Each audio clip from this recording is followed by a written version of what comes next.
لاکھوں لوگوں نے مظاہرہ کیا ہے، اور کس کے خلاف مظاہرہ کیا ہے؟ بنجمن نیتن یاہو کے خلاف، اسرائیل کے خلاف، کہ غزہ میں جو ہے وہ قحط ہے، غزہ میں جو ہے وہ لوگ بھوک سے مر رہے ہیں، پیاس سے مر رہے ہیں۔ یعنی تازہ ترین جو اعداد و شمار ظاہر ہوئے ہیں، سامنے آئے ہیں، 64 افراد مزید شہید ہوئے ہیں اور 300 افراد وہ زخمی ہیں، اور ہزاروں جو ہے وہ بھوک کی وجہ سے وہ جو ہے وہ مرنے کے کنارے پہ ہیں۔ لیکن مظاہرہ کہاں پہ ہوا ہے؟ سڈنی میں، بہت بڑا مظاہرہ، آپ گوگل پہ دیکھ لیں۔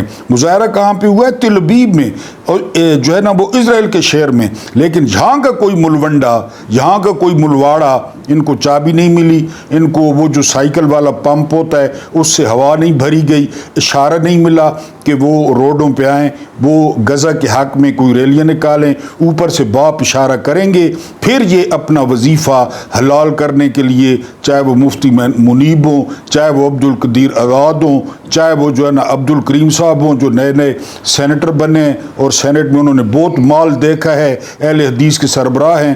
بہرحال یہ جو ہے یہ ملونڈے آپ کو پاکستان میں نظر نہیں آئیں گے۔ ویسے بھی اسرائیل کے خلاف جو ہے نا پاکستان میں آواز اٹھانا وہ تقریباً ناممکن ہو چکا ہے۔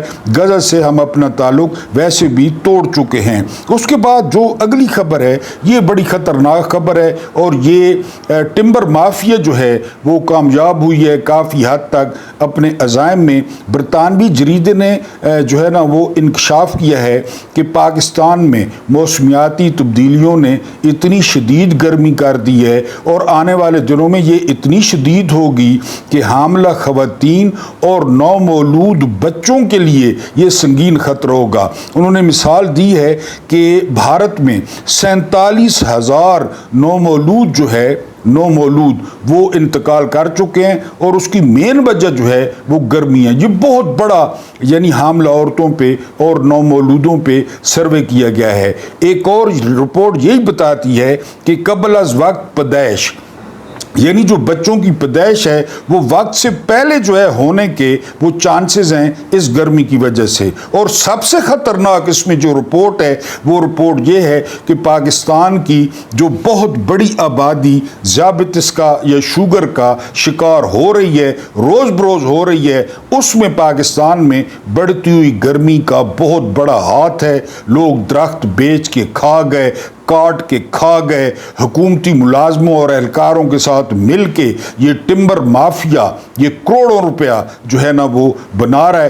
درخت لگ نہیں رہے لیکن ہاؤسنگ سوسائٹیاں کاٹ رہی ہیں، ٹمبر مافیا کاٹ رہا ہے، لہذا ہمیں یہ دن جو ہے وہ دیکھنے پڑ رہے ہیں۔ سیلاب ایک علیحدہ مصیبت ہے، لینڈ سلائڈنگ ایک علیحدہ مصیبت ہے، جان کا جو جانا ہے وہ ایک علیحدہ مصیبت ہے۔ لیکن یہ ساری چیزیں یہ ایک برطانوی جریدہ لکھتا ہے کہ پاکستان میں آپ خود دیکھ لیں کہ ہر سال گرمی بڑھ جاتی ہے، گرمی کے جو مہینے ہیں وہ لمبے ہو جاتے ہیں۔ بہرحال یہ برطانوی جریدے کی جو ہے وہ رپورٹ تھی۔ اس کے علاوہ جو اگلی خبر ہے وہ خبر یہ ہے کہ ملک بھر میں، یعنی ابھی میں یہی بات کر رہا تھا، ملک بھر میں بارشوں، سیلاب، لینڈ سلائڈنگ کی وجہ سے 798 افراد جو ہے وہ جاں بحق ہو گئے ہیں۔ اب اندازہ کریں 798 افراد سے کیا مراد ہے؟ 798 جو ہے نا وہ خاندان، کسی خاندان سے تعلق ہوگا۔ اور جو زخمیوں کی تعداد ہے وہ زخمیوں کی تعداد ہے جی 1000 سے زیادہ، اور جو مکانات مکمل طور پہ جو ہے نا وہ تباہ ہوئے ہیں ان کی تعداد ہے 700۔ آپ کو پتہ ہے کہ غریب کا ایک مکان، ایک جھونپڑی، وہ اس کی جمع پونجی ہوتی ہے، وہ 700 مکانات تباہ ہو گئے۔ جو امداد ملے گی وہ آپ کو بھی پتہ ہے، مجھے بھی پتہ ہے کہ وہ کہاں جائے گی، کن کے پاس آئے گی، کون اس کو تقسیم کرے گا، ان لوگوں تک کیا پہنچے گا۔ بہرحال یہ ٹمبر مافیا کی وہ ایک علیحدہ بات ہے، بارشیں زیادہ ہوتی ہیں، سیلاب، آسمانی آفت، لیکن ہم خود بھی یعنی یہ درختوں کو جو ہے نا وہ زمین کی اولاد کہا جاتا ہے، زمین کے بیٹے کہا جاتا ہے۔ جب آپ درخت کاٹیں گے تو ماں کو غصہ تو آئے گا، جب اس کے بیٹے نہیں ہوتے ماں بپھر جاتی ہے، ماں غصہ کرتی ہے، زمین جو ہے نا وہ برداشت نہیں کر پاتی، اور پانی کی ریلیں جو ہے وہ پوری آبادیاں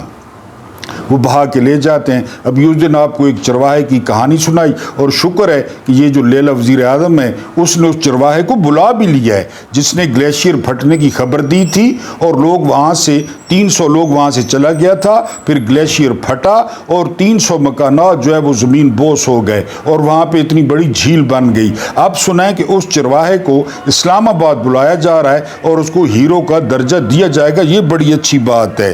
اس کے بعد جو اگلی خبر ہے تو وہ خبر یہ ہے کہ ہم اپنا جو ہے وہ ڈسکس کریں گے وی لاگ۔ لیفٹیننٹ جنرل صاحبزادہ یعقوب خان، جو میری عمر کے بندے ہیں نا انہوں نے ان کا نام سنا ہوگا۔ یہ بڑا نیٹ اینڈ کلین نام تھا، بڑے زبردست بندے تھے اور بڑی مدت تک یہ پاکستان کے وزیر خارجہ رہے، یعنی صاحبزادہ یعقوب خان۔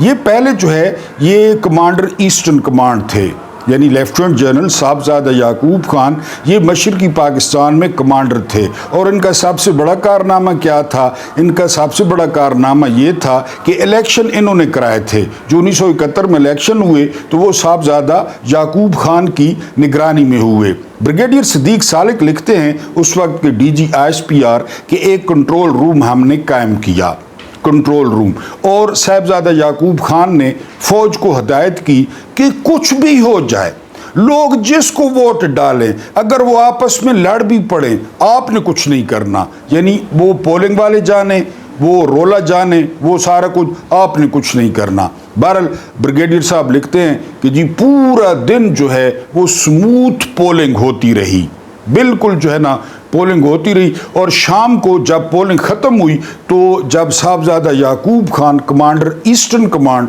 وہ کنٹرول روم میں آئے تو ان کے چہرے پر ایک فاتحانہ مسکراہٹ تھی اور وہ بڑے خوش تھے کہ الیکشن جو ہے بڑا پرامن ہوا اور کہیں پہ کوئی یعنی ایک دو کا واقعات ہوئے، کوئی بڑا جو ہے نا وہ بلوہ نہیں ہوا۔ بہرحال رزلٹ آنا شروع ہوئے اور حکومت کی جو ہے توقعات کے برعکس حکومت سپورٹ کر رہی تھی بھاشانی گروپ کو اور حکومت سپورٹ کر رہی تھی مسلم لیگ کو۔ اس مقصد کے لیے میجر جنرل غلام عمر کو اس وقت کروڑوں روپے جو ہے وہ دیا گیا تھا کہ وہ الیکشن جتوائے بھاشانی کو اور جو ہے نا وہ مسلم لیگ کو۔ لیکن جب رزلٹ آؤٹ ہوئے تو 2 سیٹوں کو چھوڑ کے مجیب الرحمان کی عوامی لیگ نے وہ جھاڑو پھیر دیا، پورے بنگلہ دیش میں انہوں نے جو ہے وہ سیٹیں جیت لی، صرف وہ 2 سیٹیں نہیں جیت سکے۔ بہرحال یہ ہو گیا، عوامی لیگ الیکشن جیت گئی اور صاحبزادہ یعقوب خان نے پوری رپورٹ بنا کر راولپنڈی بھیج دی کہ یہ سارا کچھ ہوا،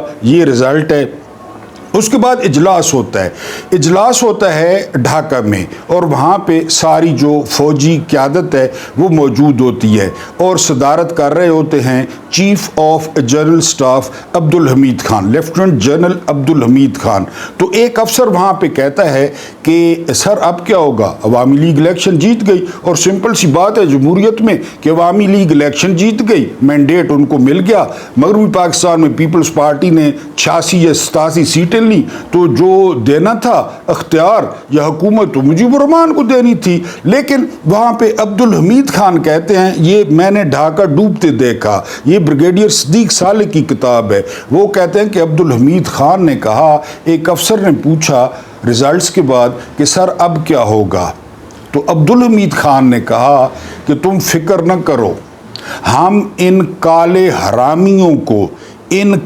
حرامیوں کو اپنے اوپر حکومت نہیں کرنے دیں گے۔ یہ CGS نے کہا، ان کی تعداد زیادہ تھی، ہماری تعداد کم تھی۔ یہ دنیا کا پہلا واقعہ تھا کہ اکثریت اقلیت سے علیحدہ ہو گئی، ورنہ اقلیت علیحدہ ہوتی ہے۔ یہ سارا آپ کے سامنے کیوں پس منظر رکھا کہ اسحاق ڈار گئے ہیں بنگلہ دیش کے دورے پہ، بڑا اچھا ہوا ہے، 17 سال بعد ویزوں پہ بھی بات ہوئی ہے، لیکن بنگلہ دیش نے مطالبہ کر دیا کہ معافی مانگیں، یعنی جو کچھ ہمارے ساتھ 1971 میں ہوا اس پہ معافی مانگے۔ صرف جو میں نے آپ کو یعنی ایک فوجی نے کتاب لکھی ہے، یہ جو فکرہ میں نے آپ کو پڑھ کے بتایا، یہ فکرہ اس پہ بھی معافی بنتی ہے کہ معافی مانگے ان سے۔ کیوں کہا گیا ان کو کالے حرامی؟ کیوں کہا گیا ان کے قد چھوٹے ہیں؟ کیوں کہا گیا وہ مسلی ہیں؟ کیوں کہا گیا کہ ان کی جو ہے نا وہ چھاتیاں جو ہے نا چوڑی نہیں ہیں؟ کیوں کہا گیا کہ ہم ان کی نسل کو تبدیل کر دیں گے؟ آپ مانگے نا معافی، مانگے۔ یہ جو ادھر معافی منگوانے کا آپ کو شوق چڑھا ہوا ہے، کبھی سہیل وڑائچ سے معافی، عمران خان معافی مانگے، علیمہ خان معافی مانگے، فلاں آپ مانگے معافی۔ انہوں نے کہا جی معافی مانگو جو کچھ ہمارے ساتھ کیا گیا، جو ہمارا مینڈیٹ تسلیم نہیں ہوا۔ اس کے بعد وہ کہتے ہیں کہ جی اثاثے جو اس وقت اثاثے تھے ان کو برابری کی، جس طرح دو بھائی علیحدہ ہوتے ہیں اور ان کے درمیان ان کی باپ کی جو جائیداد ہے وہ تقسیم ہوتی ہے کہ جی اثاثے میں نہیں ملے تھے برابری، اب دیں اثاثے ان کو۔ تیسرا وہ کہتے ہیں کہ اس وقت واقعی خوفناک سائیکلون تھا، خوفناک سیلاب اور طوفان تھا، پورا بنگلہ دیش ڈوب گیا تھا، اس وقت امداد ملی، اس وقت کروڑوں، وہ امداد کدھر گئی؟ اور یہ یہی کرتے ہیں۔ اب کس کی حکومت تھی؟ یایا کی۔ آل ان آل کیا تھا؟ یایا۔ میں مشرقی پاکستان کو اپنی ہتھیلی کی طرح جانتا ہوں، یہ ڈینگ ماری تھی یایا خان نے۔ اب مانگے معافی، یعنی عوامی اقتدار تو تھا ہی نہیں، عوامی لوگ تو تھے ہی نہیں، عوامی لوگوں کی تو کچھ چلتی نہیں تھی۔ ہاں کبھی کبھی لاڑکانہ میں تتر پھاڑن اور جو ہے نا ککڑ پھاڑن اور دوسری چیزیں پھاڑن، دوسری چیزیں یا پہنچ جاتا تھا۔ بھٹو بھی شیطانی کردار ادا کر رہا تھا، پیپلز پارٹی بھی معافی مانگے، پھر یہ ڈیلے کر رہے تھے۔ اب انہوں نے کہا ہم سے معافی مانگے جو کچھ ہمارے ساتھ کیا، اور معافی بنتی ہے۔ یعنی عوامی نمائندوں نے تو کچھ نہیں کیا۔ پہلے ایوب خان تھا، 10 سال ایوب خان نے لگائے، جو کچھ ہوا ان کے ساتھ ناانصافیاں ہوئیں وہ ایوب کے دور میں ہوئیں۔ وہ کہتے تھے سارا پیسہ ادھر لگ رہا ہے۔ پھر ایوب نے کیا کیا؟ ایوب نے کہا کہ اس قوم نے مجھے کتا کہا ہے، میں ان پر سور چھوڑ کے جاؤں گا، سور۔ اور پھر یایا کی صورت میں سور چھوڑ دیا گیا قوم پہ، اور اس سور نے یہ کیا۔ اب مانگے نا معافی، آگے ہوں شاباش، مانگے معافی کہ یہ کیا تھا ادارے نے۔ بنگالیوں نے کہا کہ جی معافی مانگے، پیسے ہی کڈو، اثاثے بھی برابر تقسیم کریں۔ اس کے علاوہ وہ جو امداد کھائی ہے وہ کدھر گئی؟ اتنی امداد آئی تھی۔ بہرحال یہ ڈار صاحب کا دورہ تھا، اور جو ادھر معافی کر رہے تھے ان پہ بھی جو ہے وہ یہ آ گیا ہے، جو ہے نا وہ مطالبہ آ گیا ہے کہ وہ معافی مانگیں۔ اس کے بعد جو ہے نا وہ ہیں انصار عباسی۔ انصار عباسی جانتے ہیں آپ کہ کن لوگوں کی زبان بولتے ہیں اور کن لوگوں کا موقف پیش کرتے ہیں۔ اب وہ کہتے ہیں کہ یہ جو سوشل میڈیا ہے یہ پی ٹی آئی کا، یہ بد تہذیب ہے، یہ بد اخلاق ہے، یہ بے لگام ہے، اور یہ جو ہے نا بد تہذیب ہے، تو اس کو جو ہے وہ کنٹرول کیا جائے۔ اب معافی سے بھی ایک سٹیپ جو ہے نا وہ بات نیچے آ گئی ہے، اور یہ بھی اقرار کیا انصار عباسی نے کہ عمران خان کو، جو عمران خان کے بھانجوں کو 27 مہینوں بعد گرفتار کیا گیا ہے، تو اس میں بھی تاثر مل رہا ہے کہ جی ریاست نے زیادتی کی ہے۔ کی زیادتی ہے، تاثر کیا مل رہا ہے؟ 27 مہینے بعد ان کو جو ہے نا وہ گرفتار کیا ہے۔ اب انصار عباسی کہتے ہیں کہ جی سوشل میڈیا بدتمیز ہے پی ٹی آئی کا۔